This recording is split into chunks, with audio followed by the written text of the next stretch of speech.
Okay, so Take two. kind of picking up where we left off is we were talking about the presence of Doctor Doom and how he should appear on screen. And one of the Fantastic Four characters that definitely has been misrepresented in the Fantastic Four films. I did enjoy the second Fantastic Four film with Chris Evans in it and Jessica Alba with the Silver Surfer. To me, the Silver Surfer really brought more excitement to that particular film franchise, which only made it to 2 films. Well, Silver Surfer was voiced by Lawrence Fishburne, by the way. Oh yeah, I mean, if I would have put, without question, my top 20 favorite comic book personas of all time, Silver Surfer's in there, no problem.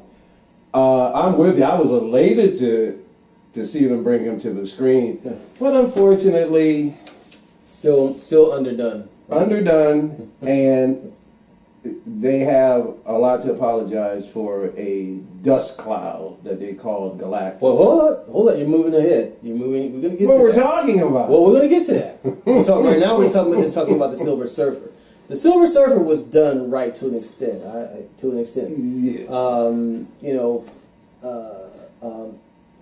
He was probably introduced a little bit too soon, and I think they probably introduced him to save the film because fans complained about the first film being too corny, too campy, too kiddie. So campy, corny, kiddie. Say that real fast. Campy, corny, kiddie. But anyway, it was not done, in the way comic book fans wanted to see it done. And even general audiences kind of had a problem with it, especially with the actor who played as Ben Grimm, also known as The Thing, walking around in a rubber plastic suit or whatever the hell it was. It just looked very cheesy, it looked very cheap. And keep in mind, in the time when the first Fantastic Four films came out, is when the MCU was just getting off the ground. I think they had already done the first Iron Man movie, if I'm correct, Mike? The first Iron Man? Yeah, I think the first Iron Man movie... No, not the first Iron Man. The X-Men films were being done. Not Iron Man, forgive me. Iron Man was done, I think, in 2007 or 2008. Fantastic Four was done in the early part of the 21st century or the late 90s is when it started, the franchise started. But in any case, the Fantastic Four... the X-Men films were being done, and they had a little bit more serious edge to them.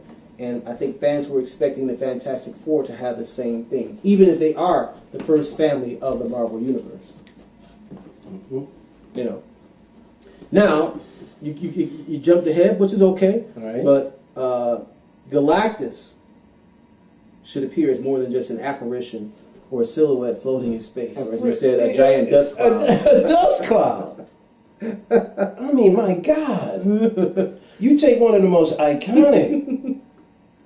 Which goes back to, again, the budget that was used. Honestly though, and I can't really blame them. I don't think they really had the budget to create a character. Then don't write the story. Exactly, I agree, but they wanted to do something to keep viewers on edge. That's Galactus. Do something to propel viewers to look for a sequel. Because what does any movie house want? They want this, what does any movie house want? I would the same thing that a president wants, the second term. But I would have settled for this. Just give me, if you would have gave me the exact head, ornamentation, the whole 9 yards. Just give me a giant head, right? In space, talking. But don't give me a cloud. See, if they had CGI Galactus's face, that would have been enough for me. I'd have been happy. Because at least I would have seen Galactus in his real form. Yes. And for any of you who don't know who Galactus is, here's a picture of him right here. This is what Mike is talking about. And he said a full head. There it is, a full head right there. And actually, that's not enough to show because these things just protrude up. Hold on. Oh, okay. Be patient, young Jedi. I already be patient, young Jedi. I see already you. So that's Galactus right there. Galactus is he's not a celestial, but he's a celestial being, and I had to say that specifically because there are actual Marvel characters called the Celestials, which is a whole different group of characters that we'll talk about maybe at a later time. But he's a celestial being who feeds off of planets, and they actually have an origin story of where Galactus came from. He's huge in terms of physical presence, and he used what are called what are they called? His what's Silver Surfer called? Herald. His heralds. He has heralds who actually carry out his will, or his to seek out planets for him to feed upon. He's always hungry. And this book here is called Hunger. And I'm turning to flip it over right now. And there's kind of a better shot of Galactus. You can see his head there and part of his chest. Looks like he's encased in metal. He almost looks like Thanos in terms of how he's dressed, but he's a lot more powerful than Thanos. Yeah, I mean, you couldn't give me this. You know, you couldn't give me this. Come on. Well, I don't know. You know, the movie studios felt like they didn't have the budget to really produce a Galactus to look satisfactory to audiences, and that comic book fans have always been extremely critical. They're critical even now. They're critical then. You know, to make him look, to have the correct presence on the screen, to make him look intimidating, to make him look powerful, to make him look worthy of being called Galactus.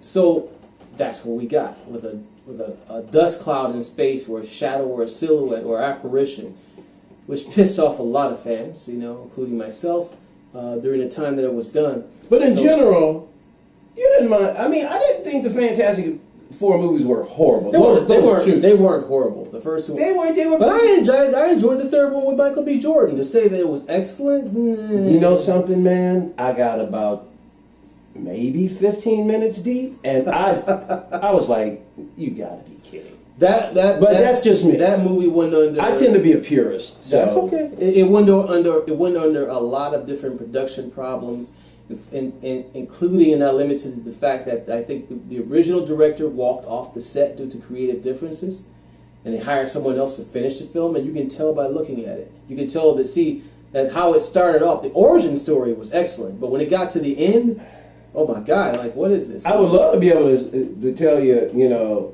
I didn't like the movie. I couldn't stay with it long enough to watch it. Yeah. You know, there was it was heartbreaking. There was a lot of controversy with Michael B. Jordan playing as Johnny Storm. You know, to see him turn from a Caucasian guy to a black guy. Well, you know, but guess what? And now I'm hearing, and I don't know if you heard this, that Henry Cavill has officially announced that he's not coming back. Oh, I know that. I hope this is a vicious rumor. And guess who they're talking about as the new Superman? I've heard some guy. I forgot his name. Michael B. Jordan. Oh, I hope not. I hope not too. But you know that's been speculated. No. You know, some things do need to stay in their original form. They really do. You can't change everything. I can see if it's changed in the comic book first. Right. Again, back to the book. Right. The books are the origin of everything. That's your canon. And even if comic book fans argue about it, at least you gave them a heads up. The screen is not something that you use to change a comic book character around just for the sake of being politically correct or friendly or nice. I'll be honest with you. As much as I love the Avengers and everything about it, I do not care for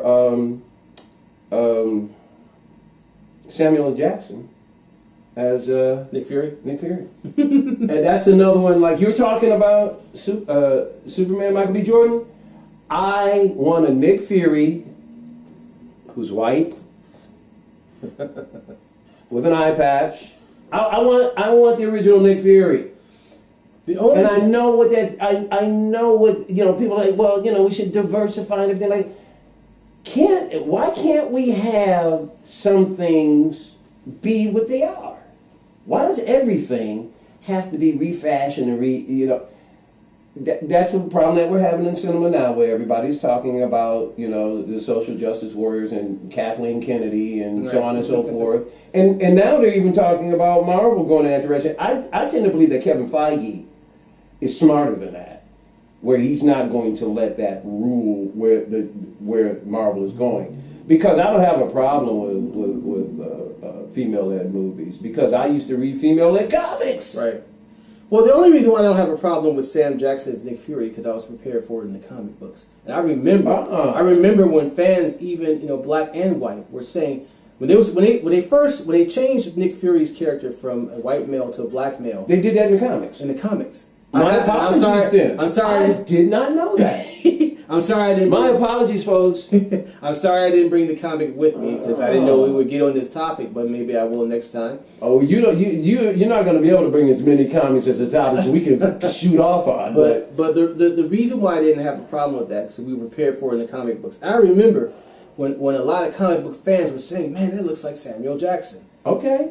Fans were saying that the Nick Fury in the comic book, when he changed him from a white guy to a black guy, looked like Samuel Jackson. Then I have no problem. And lo and behold, who did they hire to play him?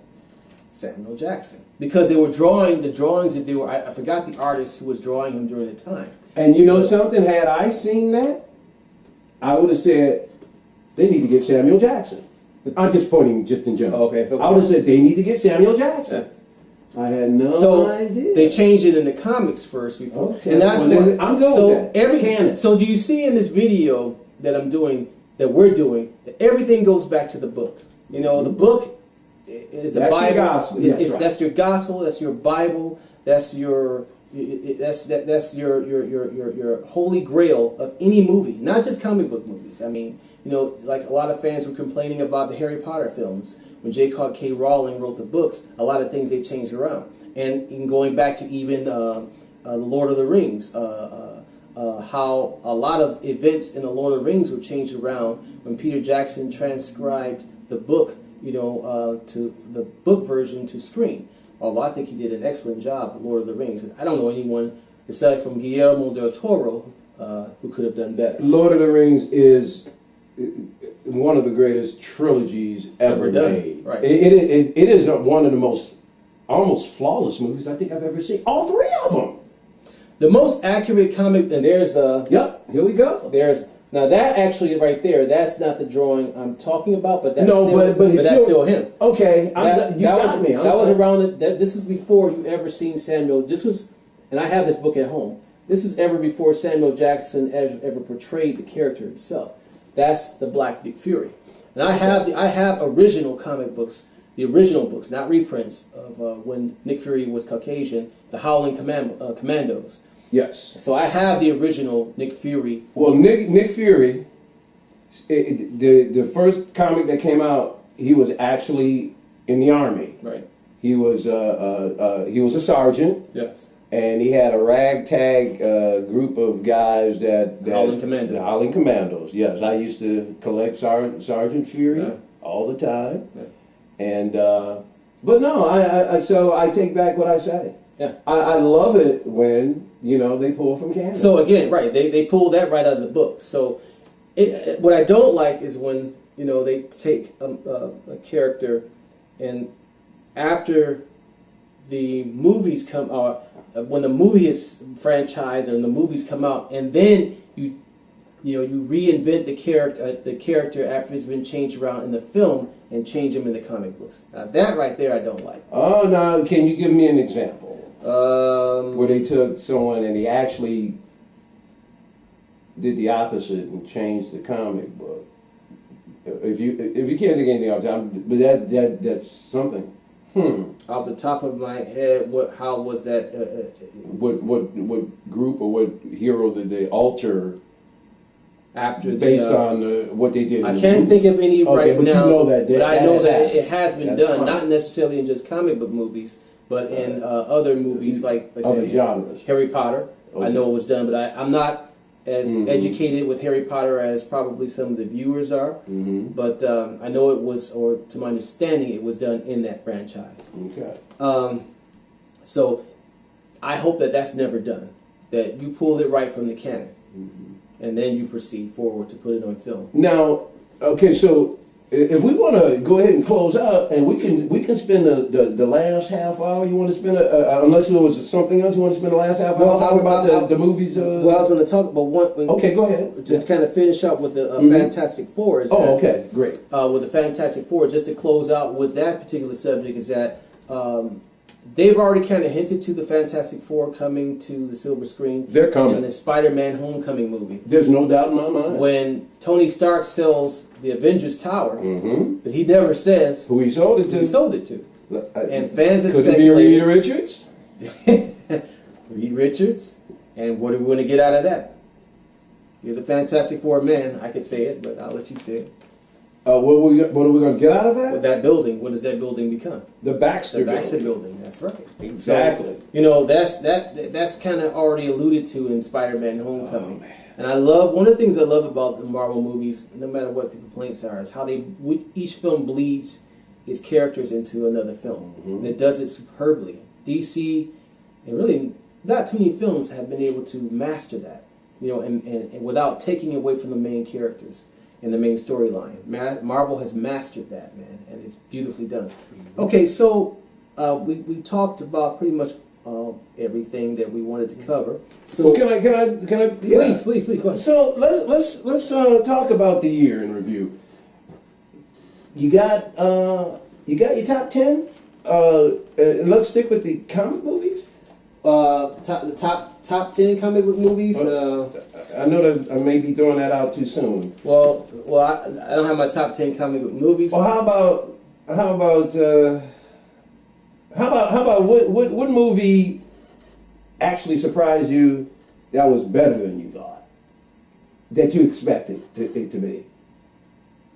Anyone particular? I could say Black Panther, and I did love the Black Panther, but I would say probably Avengers: Infinity War really was better than you expected. It's better than I expected. It was some surprise things in there that happened in that movie, and if I were to say anything about the movie, if you haven't seen it yet, which I don't know why you haven't seen it yet, since it's out on DVD and Blu-ray right now, but there was some surprise elements to that particular film.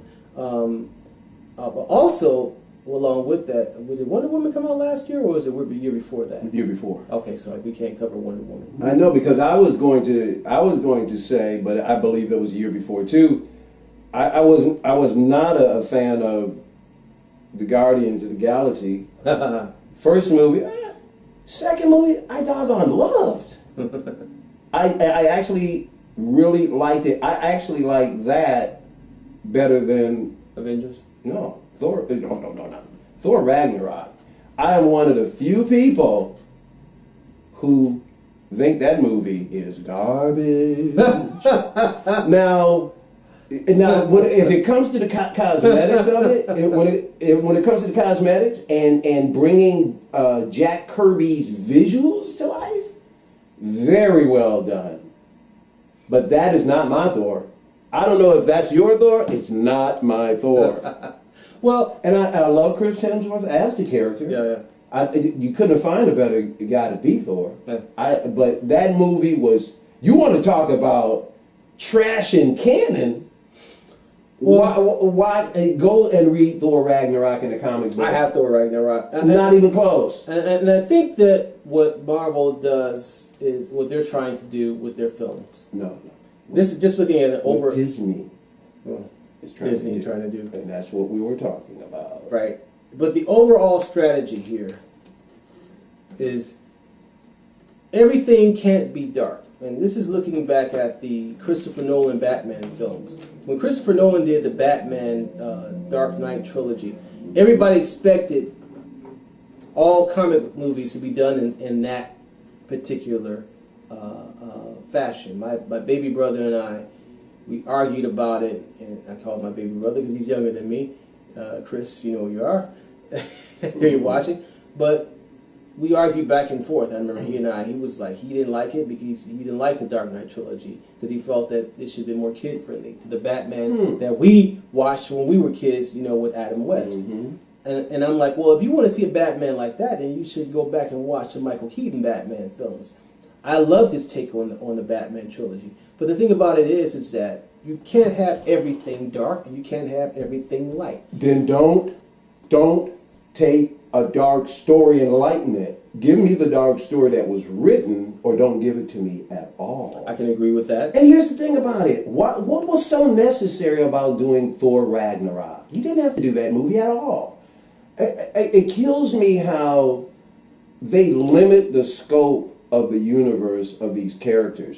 You know, you get, and I don't want to get off topic here. We're going to stay on topic. We're going to stay with, I won't go over to DC. Yeah, okay. We'll stick with Marvel. Mm-hmm. But, you know, you got to give your characters time to develop. You got to flesh them out correctly. You definitely got to give them the right power set. I won't doubt that the Thor movies as a franchise, as a trilogy, have been undermined. However, I'll just say, I guess, I love the representation of Thor. The first and the big movie, screen. Oh, and the first Thor, one, the that was, first one that everybody. Kenneth Branagh directed. And the majesty of the sets were closer to like a Lord of the Rings kind of thing. Yes, they were. I really enjoyed the first movie. But I'm gonna just give, you know, maybe play devil's advocate, or again getting the benefit of the doubt, and I'm looking at the overall scheme or plan here, and that is, I think, again, going back into the dark light thing. Everything can be dark, everything can be light, and I know what you said. Don't make a dark story weak or light. But I guess because shortly after Ragnarok came out, Black Panther came out. And Black Panther, there was nothing funny. There was no humor. There was no. Well, there was humor, but it was serious. You know, look but, at those and that kind of stuff. Yeah, but it was really for light. the most part, yeah. Black Panther was a very serious toned film. Before that was, I think, was Captain America: Civil War. Fantastic movie. Also, very serious movie. I mean, you have some jokes in it, but it's not a comedy type film. And I think what they're trying to do is like, okay, James, you know, like I say, Mike, man, don't be so serious all the time, brother. And you say, James, you're so silly all the time, brother. You know what I'm saying? So it's like, okay, where's the balance there? So I think when you step back and look at all the 18 films that Marvel has done in the 10 years, and you look at them back to back, you can appreciate them because of the fact that everything wasn't so serious. Like the Joker said in the Batman, why so serious? Why so serious? So you look at the overall schematic and how the films have been done. Not everything is dark and not everything is serious. So you get some lightheartedness in some areas and some darkness in others. So it balances off. It's just like, you know, this coffee here, you know what I'm saying? Not too sweet, you know, and then not too bland. You know, you get it just right. And so, you know, that's the same thing. I think it's different if you just have one film, okay, and you're not planning a trilogy. You're not planning to have a franchise. But they planned this out for a long time. They're still planning it even as we speak and view the Marvel movies. So I think with keeping that in mind, that can make me appreciate Thor Ragnarok. And this is going to go back into my philosophy. Is if you don't like the movies, guess what you got? The comic book. The comic book. That complements the comic book. Because I stick to that. You know, in books, period. Not just comic books, but books, period. And again, since we're talking about comic books, which is what this is about, you can always go back to the book. That makes you appreciate the book even more. Well, here we got. I'm sorry to interrupt you, Jay. Okay, so we're looking at the ones that came out here. So let's just kind of run through these. Of course, we got Avengers: Infinity War. Yeah. Let me ask you something. Do you remember what you rated that movie? On a scale of 1 to 10. Do you remember? I give it a 10. Yeah, I was close to 10. I think the only thing that stopped me was I thought there was some holes in the writing that could have been better. To be honest with you, I thought Thanos was not evil enough. Yeah, some other fans said that too. Yeah, but it is as close to 10 as I could give a movie, but I gave it a good 9. Now, I think and this is another one of my philosophies, probably the reason, and I'm going to try to keep this short. One of the reasons probably why Thanos is not as evil as we wanted him to be, and this goes back to Galactus, from the Fantastic Four storyline and franchise. Rumor has it, this is rumor, it's been sticking around for a while now, is that the big baddie is not Thanos. The big baddie is Galactus. Galactus, exactly. And they're saying with him getting the Infinity Stones, is that the reason why Thanos wanted the Infinity Stones so powerful, so badly, was not just to become the most powerful person in the galaxy, but to be able to defend himself against Galactus. Right. Exactly. Because it's not just him looking for the stones. Exactly. Galactus has been looking for the stones too, and so the snapshot thing was not just to wipe out all life in the universe, but hoping that when he did that, he probably took out Galactus too. Now that's a standing philosophy, and part of my own little theory too is that's what it is that when he did the snapshot, is he hoping that he actually eliminated Galactus, but he didn't. Makes sense. He didn't. I think what he probably did is called a rupture in the timeline, which is going to cause Galactus to come forward. That would be fantastic. And Thanos, I'm sorry, is actually going to have to join forces with the Avengers. That's probably why they lighten his character a little bit. And you know it'd be amazing, and I doubt it's going to happen, but this would be amazing. Okay, so we saw Tony Stark, and he's in the ship, and he's drifting to his death in space. Right. People are speculating that one or two things are going to save him: either Pepper Potts as rescue or Captain Marvel. Right. Wouldn't it be outrageous if Silver Surfer was the heralding Galactus coming? Wouldn't it be amazing? Marvel would just blow people's minds. I don't think that's going to happen though, but that would be great. If you want to hire me, Kevin, to write, I'll be more than happy. Let's move on. Yes. Okay. Well, of course, Black Panther. Yeah. What'd you give it? You know, I want to give that a 10, man. You gave it a 10? Yeah, I did. I gave it an 8. Okay. This one has been so controversial. Aquaman. You know, you seen my review on that, and I have a review. You know, on I gave it an 8. You gave it an 8? Yeah. Yeah, I was at a 7, but I had to take I could actually move it down to a 7, but no further than that. 6 I had to, I was done at 6. Yeah. Deadpool 2. I gave Deadpool an 8, and this is. Did you really? That's still good. Okay. I would say, and I'll give it an 8, and the reason why is again character accuracy. I like the actress who played as Domino. She did an excellent job, but I still wanted to see her look the way she looked in the comic book. Okay. Period. Okay. I did, and then and although I think that what's the actor's name who played as Cable? Yeah. James Brolin. James, who's also Thanos. It was also Thanos. So I just think that I wanted to see Cable look more again. Cable is 6 foot something. Absolutely, that's what a lot of people said about the movie. It took them out. He's a huge guy. See, he's the height that Hugh Jackman is. Hugh Jackman probably should play as Cable, and he should play as Wolverine. And you know something? Hugh Jackman would have made a great Cable. Yes, he would have. Absolutely. Yeah. Absolutely. Deadpool. I'm not a Deadpool fan in the first place. Yeah. And I remember, I think I gave the first movie an 8, and then I gave the first one a 10, and I gave this one an 8. Okay, I gave this one a 6. Yeah. All right, moving on. Venom. I haven't seen it. Oh God. So I can't. I gave that 0. Now that's what fascinates me because. Excuse me, the movie was. And I'm not going to apologize for that because I don't think you did a review on that, did you? I did. I did. No, I didn't. I didn't because I didn't like it. Because I remember when you posted that you went to see it, but I never heard your reaction. Donnie Cates. I heard Donnie Cates did a storyline on. How did it make? How did it $1 billion plus? God. A lot of people are asking, how did it do it? Donnie, because it did well in China. Oh, it did incredible in China. Yeah. Donnie Cates did a story on this, and I should have brought the comic book with me. And it is the story itself is spectacular. He's a great writer. He did a far better story than the screenwriters did for this movie. As far as I'm concerned, he should have wrote the film.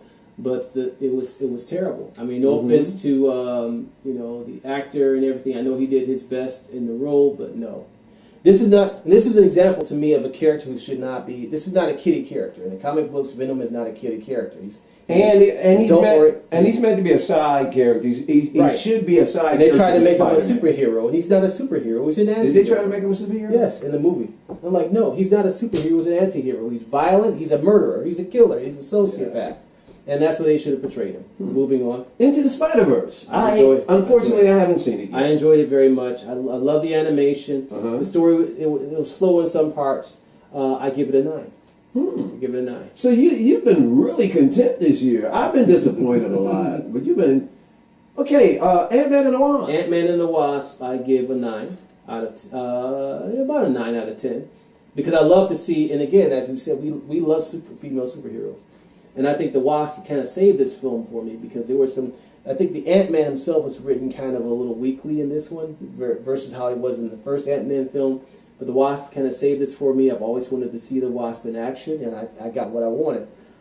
Some of the villains in this story, though, were kind of weak. I like Ghost, but again, you know, Ghost could have been done a little bit better as well. I like the story that they gave her as not necessarily just a villain, but they give a reason as to why she was the way she was, which made sense. You know, and the storyline bleeds off into this first film that we reviewed, Avengers: Infinity War. Okay, I very much enjoy Ant-Man's universe, and I think I like Ant-Man movies more than most. I really enjoyed Ant-Man and the Wasp. Really, really enjoyed it. If there's only one weak point, I could do without Michael Pena and the little cast of T.I. Yeah, I could do without them. They didn't take away from the movie. They do to a certain extent. I just don't want them there. Comedy relief, I guess. Well, I don't mind the comedy relief. I just don't. I don't care for them in particular. But the dynamic to this film, that I really, really love. I like Ghost. I like that. I liked her, but she really wasn't a villain. Right. That's what I said. Yeah. But I like the concept. I like Michael Douglas as an older version of Hank Pym. Love him. Absolutely. Love him. The Janet Van Dyne played by Michelle Pfeiffer was okay, but I really like Michael Douglas. But also, which surprised me, what was that? Is when they cast Lawrence Fishburne as Dr. Bill Foster. Oh. And that took me off. Like, I loved it. I loved it for the fact that I've always wanted to see Bill Foster. Although they didn't show him in his superhero... Wait.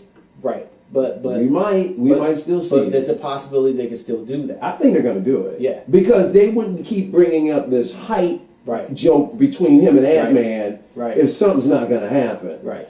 And in case you don't know who Bill Foster is, Dr. Bill Foster was a scientist who once worked with Hank Pym, who got a hold of the Pym particles, was actually able to increase his size, similar to what you see Ant-Man do in Captain America: Civil War, where they called him the Black Goliath. He's one of the first black superheroes, by the way, in the 70s, during the height of what was during that time called the Black Power movement. So they called him the Black Goliath in the comic, and then later on they lost it. They dropped the title Black Goliath and then just called him Goliath. Yes. So it was exciting to see that character. And Lawrence Fishburne was a traitor to DC because he played as Perry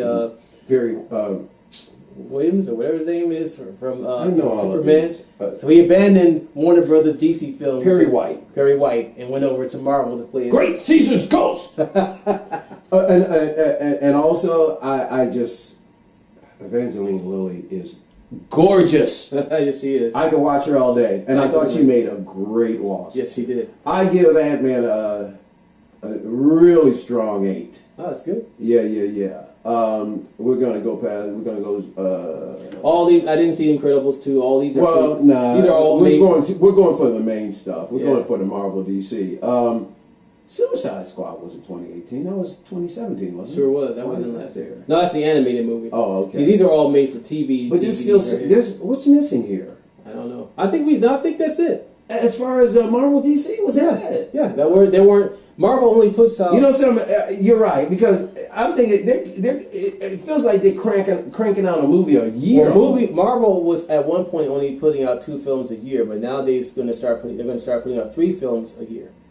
And DC, right, they're at a stalemate right now because of the DC universe not doing as well as they expected. So they only did one movie for this year, and of course that was Aquaman. But I'm sorry. What did you give that? Aquaman? what did I give Aquaman? I gave Aquaman an 8. Okay. Yeah, I gave Aquaman an 8. But we could do a review on that alone. yeah. Cause Yeah, not right now. No, I understand. Yeah. I'm just saying there's some things I could talk about in that movie. Yeah. But crazy. But basically, well, it was a visual wonder to watch. Even if you didn't like the story, one of the things about Aquaman that Aquaman did for me as a viewer, it reminded me when I first seen Star Wars Episode 1, The Phantom Menace. And I'm a huge Star Wars fan. I hate the new trilogy. I don't like anything that they're doing to the new trilogy, and I don't care anyone sees it. And Garbage. Sorry, not sorry. But but one of the things that makes me want to go see Aquaman again, and again, it reminds me when I seen Star Wars Episode 1, The Phantom Menace, under 20th Century Fox Lucasfilm Productions, were the visual effects. During that time, the visual effects used for Episode 1 were state of the art. Jump ahead 20-something years later, though, it looks old-fashioned. You know what I'm saying? This movie, Aquaman, it's like a portrait on screen. I mean, the Atlantis scenes were visual, yeah. were beautiful. Some people complained about Tamora Morrison, who played as his father, in terms of them trying to de-age him, that it wasn't done in the way that how they did Lawrence Fishburne in Ant-Man and the Wasp, and Michael Douglas as Hank Pym, and that the de-aging process that they used in DC was poorly done. I don't know him enough to compare it because I didn't even pay attention. Well, Tamora Morrison, again, speaking of Star Wars, Tamora Morrison played as Jango Fett in Star Wars Episode 2, Attack of the Clones. Because even though I don't have glowing reviews for Aquaman, I really like Tamora Morrison's character. Yeah. I remember seeing Tamora Morrison. He was very grounded. Yes. Very down to earth. Right. I really did. He felt like a father figure. Yes, he did. He did a very good job. So I think Tamora Morrison did good, but they're talking in terms of de-aging the character to make him, of course, look younger when he meets Nicole Kidman, Arthur / Aquaman's Atlantis mother. So I think that his character was well done. The de-aging thing didn't bother me. It didn't throw anything off kilter for me. Because again, the movie itself is a visual spectacle, and you can tell DC finally spent some money on one of the superhero films. Not only that, the movie was done in daylight. Most of their films, and the biggest complaint is like everything is done in the freaking dark. The Batman versus Superman movie. As a matter of fact, I don't think there was one night scene, was it? God, there was. I think there was probably 2 or 3. Oh yeah. I think in the beginning when. But most of the film was done in daylight. Thank God. Like Manta's father. And the effects weren't cheesy. Again, you could see the fight sequences, and how they were done. It had a realistic feel to it. Very ambitious visual music. Very much so. And regardless of whether or not you think it's a good, decent, great, or whatever film, it really is worth seeing in IMAX. I mean, there's some movies just 3D for IMAX. the visual. Yeah. Just for the visuals alone. Yeah. I'm not a big fan of 3D. Yeah. But IMAX for sure. Well, let's just explain briefly what 3D really is. And this is a guy who once worked at a movie theater. 3D, you can be a ripoff for the fact if you don't film 3D correctly. There are cameras that are specifically made to film 3D. Peter Jackson, who we mentioned earlier, who did the Lord of the Rings trilogy and also did the Hobbit trilogy, used what were called RED cameras, or red cameras. Cameras specifically designed, built, and made for 3D imaging. That means you can actually take those images and if you wanted to downgrade them to 2D. In other words, if you had a car and you decided to take that car, I want to take this car and turn it into a convertible. It wasn't purchased as a convertible, but you want to take it and turn it into a convertible. But because it wasn't originally a convertible in the first place, it's going to have some flaws versus buying a convertible car. The car is already made to be a convertible. And that's the same thing with 3D camera. The camera's already filmed in 3D, so you can downgrade it to any image that you want to, and it still maintains its original quality. So most of the films that you seen or see that claim to be 3D, do some investigating into that and actually see if they're actually 3D. Did they actually use 3D cameras to film the movie? Again, Lord of the Rings and the Hobbit trilogy was specifically, they actually used 3D cameras with that. See, my problem with 3D is that it, at least for me, every time I put on the glasses, it darkens the image, and so I hate that. It's almost like putting on tinted glasses, and it drives me. So I've never really liked. Well, that's probably because of the stock grade that they're using of the film, the film itself. You know, and that's why they moved into digital 3D now, which enhances the images, I think, a little better. I hope so, because I prefer seeing either IMAX or HD. IMAX is the ultimate right now. IMAX, if it's a movie that's meant to be that way. And then otherwise, I'll just, because they also have IMAX cameras too, and they have expensive, very expensive cameras, even for huge studios. Yeah, they wasted footage of IMAX on the Inhumans, unfortunately. We'll get into that later. Yeah. He's a big critic of the Inhumans. No! I'm a big lover of the Inhumans. He loves That's why I'm a big critic of the. He loves the Inhumans, but the TV series we talked about that before, and how it was. That's right. God! Listen, if you guys see me a little bit more, you'll get an idea where I'm going with this. But yeah, okay, let's move on here. All right. This is going to be the final review of the day. I'm not going to do my favorite 10 comic books of the year. My final review is going to be my favorite 3 comic books of the year. Okay. Okay. And I'm not going to get into much explanation of the books, but I have them here. I've been holding them in my hand for quite some time. And my first has to be. Just give me an idea. Yeah. Okay, go ahead. My first has to be DC Comics Damned. And this movie has received this comic book has received a lot of criticism because I think what's the criticism? Bruce Wayne appears naked in there and he shows his genitals or Get something. Out of here. Well, they draw his genitals in the and so there's a lot of criticism about that. Is there a parental sticker on it? Because I can't imagine that. And it should be, but I can't imagine. But they're assuming, because it's under DC's Black Label, you can actually see that. Wow. They're assuming that people know what Black Label means, and they shouldn't assume. Oh, I see. Oh, okay. So anytime you see that adult content, right? That's usually for more adult content. I see. Even the drawing itself it looks mature. It looks very foreboding, very dark, very not kid friendly. And it looks like they have Batman in red and looks like almost like blood on his face. And even the word damned, you know what I'm saying? That's not something you would necessarily want to buy for a kid. So the title itself kind of gives it away that this is not necessarily for kids. You think they can see that? Well, we'll know. Okay. That's Batman Damned. That's my first. Just letting you know, when you stand up, they're not going to see you'll see from like the chest down, but they're going to get the comic book. So. My second is the William Gibson, Johnny Christmas, and Tamara Bonvillain. This is the original, and I showed this comic book before, but this is my number 2 favorite comic book from 2018. It's Alien 3. This is based on the undone or the not used original version of Alien 3 under the 20th Century Fox. This is published by Dark Horse Comics. Right now they're in book number 2. You know what year that came out? This is a fresh new. This is new. This just came out last year. But the movie, the original Alien 3 movie, came out I think in late 90s, something like that. And it was not based off of this storyline. And so far, and it also was not very good. It was awful. This book here actually shows what they should have done with the characters: Newt, Ripley, Hicks, and the android Bishop. So it covers that, and you actually see Bishop on book number 2 right here. But his entrails look like are hanging out, and Anyway, it's a good book. It's a good story. I recommend it definitely for reading. This is only book number 2 is out so far. I think book number 3 comes out next week. And I haven't read Batman Damned yet to actually give a review of the story itself, but I will pretty soon.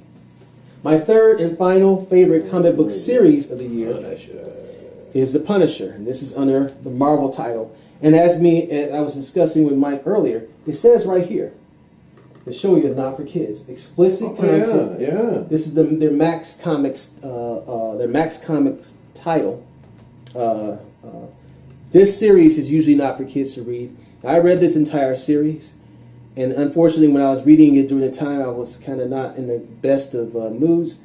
This is a very depressing story to read. It's very depressing. It's based off of the events of the Vietnam War, but it's very realistic too. The Punisher is just a depressing character. Depressing character. It's very violent. Depressing origin. Just everything. And of course, you would say, well, why would you call a depressing story great? Because the realism that was in it, and I'm a historian too, along with being a comic book fan. I study history a lot, and I'm very familiar with the events of the Vietnam War. And this very much has some very real life stuff type events. Plus, depression is a part of life. Yes. So that's what I liked about this story, and the characters himself, and the mystery around Frank. What's his name? Frank Castle. I think it's Castle. Yeah, Frank Castle. Castle. Yeah. So it is Frank Castle. You know, how it shows him as a soldier. You know, as I think he was a lieutenant or a captain or something in this story. I think he was a sergeant, and how he led his platoon, you know, in and out of danger, coming face to face with the Vietnamese. It also showed their side of the story too. And what I liked about the story reminded me of a movie that two movies that Clint Eastwood did in the earlier part of the century, Flags of Our Fathers and Letters from Iwo Jima. This story kind of reminds me of that because it shows not just his side of things, it shows both sides of the American soldiers and then the Vietnamese, and their points of view, the American soldiers' points of view, and then his point of view, and then the guys who are actually, there are four gentlemen being interviewed who talk about the events of this particular era and how he led his platoon out of danger. And they do an interview with these guys and talk about Frank Castle and who he was and how he was, etc., etc., etc. He's not particularly set in any type of Marvel Comics storyline. It's an independent of any Marvel comic storyline. Right, but his actually the first time he appears is in Spider-Man. Right. Yeah, Yep. I actually remember having that issue where he's standing. And he's standing up. Right. Love that the artist that drew. I think it's John Buscema, but he's standing there and he's got the scope, and then Spider-Man is in his scope, right? Right. What an amazing comic book cover. And they've taken off with this character. I love that ever comic book since. cover. Yeah. Let me see if I can find So those are my three favorite comic books for 2018. I could have done 10 comics, but we talked about so much, covered so much ground. Oh yeah. That we want to try to cut this short here. I have far more comics that I enjoyed aside from just these three, but my top three would have to be those. In closing, I hope that you guys enjoyed this video. If you did, please give it a thumbs up. Please share it as well. Thank you again to my subscribers. Mike, thanks for joining me, man. Hey, man, thanks for coming by. I appreciate it very much. Always. We got to do this again sometime Absolutely. soon. Our next subjects that we're going to discuss, actually, by the way, once we get together again and do another video, we're actually going to talk about Captain Marvel. Oh yeah. Which is coming out in about months? 2 months, I think March the 8th or something like that.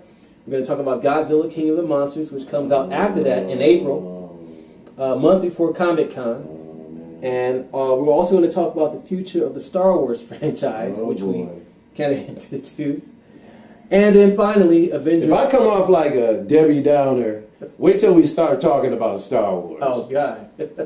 Go ahead. Yeah, that goes for both of us. And then the last subject will be the Avengers Endgame. So that's going to be the last one. Now, Avengers Endgame, in case you don't know, it's supposed to come out in May, but Marvel being nice to us, supporters and fans, they pushed the date back to April 29th, I think it is. Oh my God. So it's actually, what's cool about that is it's going to come out back to back with Captain Marvel. So your Captain Marvel, you will see Captain Marvel in March, and you won't have that long to wait to see how like they did with Black Panther, with Black Panther, and in Ragnarok too. Although you didn't like it, but the events from both those films led into Infinity War. Right. So what's cool is you will see the events of Captain Marvel unfold into Avengers Endgame, and you'll see the continuation of that particular character, Carol Danvers, Captain Marvel. He doesn't like the actress who's playing her, but I like her as an actress. I've seen her in movies before. I'll give her a chance. You know, and we'll see what happens. We'll see if she's able to pull this off as a believable character. And just rest assured, Marvel is not trying to compete with DC in terms of bringing a female character to the forefront. They have other female characters, but this is just going to be the first one they're bringing to the forefront. But this is they actually could have brought Black Widow to the forefront a little sooner, but at least they're working on it. Right, and they already had the Wasp, as we mentioned. So, but there's a reason why Captain Marvel, and I don't want to say too much because I know about the storyline for both films. So I don't want to give anything away, and I'm not act like I'm a Marvel insider, but I do know some things. Well, if Jude Law is Marvel, I'm good, man. Yeah, I'm good. Yeah, but I don't want to say too much because give some people, including myself, some element of surprise, and who doesn't like surprises? So I'm all my best wishes and hopes for her that she pulls this off. And speaking of in terms of Marvel competing with DC, yeah, there's some competition there. There always has been, and that's started with the comic books first before it started with any movie. And in final, comments, again, this is the 40th anniversary, I think, of Superman the movie, and which I mentioned in the video I did the other day, last week sometime, and I was playing Superman in my car. Is that this is it's the 40th anniversary of Superman the movie, and the very first comic book movie I ever seen. So Christopher Reeve was the man. Yes, with the cheesy effects, but still, one of the greatest superhero movies ever made. And whenever I see Superman, I still see Christopher Reeve. And it still holds up. Still holds up to this day. Amazing movie. I think Brandon Routh did a good job, and so did Henry Cavill. I thought Brandon Routh was totally underrated. Yeah. I enjoyed that movie very much. Yeah. And you know something? If they were to not bring Henry Cavill back, I would not have a problem with Brandon Routh coming back. But he's already in what's that TV show? Somebody did. The DC is a DC TV show. Right. DC DC's what is it called? Something Heroes. But you're right. I did hear that he's on a series now. Yeah, he is. So he's playing a superhero on a series too. Yeah, and I'm not familiar with DC characters as much as I am with Marvel. But yeah, that would be very corny, cheesy, and just not right to bring him back as Superman when he's already on a TV show. Yeah, I guess. Just bring in another guy. But then again, hey, you got James Rowland running around as Thanos and Cable practically at the same time in both movies. Yeah. I mean, And we had Chris Evans as Johnny Storm, man. Yeah, but I mean that's like I know. That's like backtracking. That's like treading in water backwards as opposed to forwards, So I wouldn't personally want to see that done. I think that would be an abomination to even do that. So, but in any case, that's it, everyone. Have a good day, afternoon, evening, and whatever time it is and whatever place you are in the world. This is Jehblue68 again. Please like and subscribe to my channel. Mike, again, thanks for joining me. You're very welcome. Peace out, everyone. Peace, love, and hair grease. Happy New Year.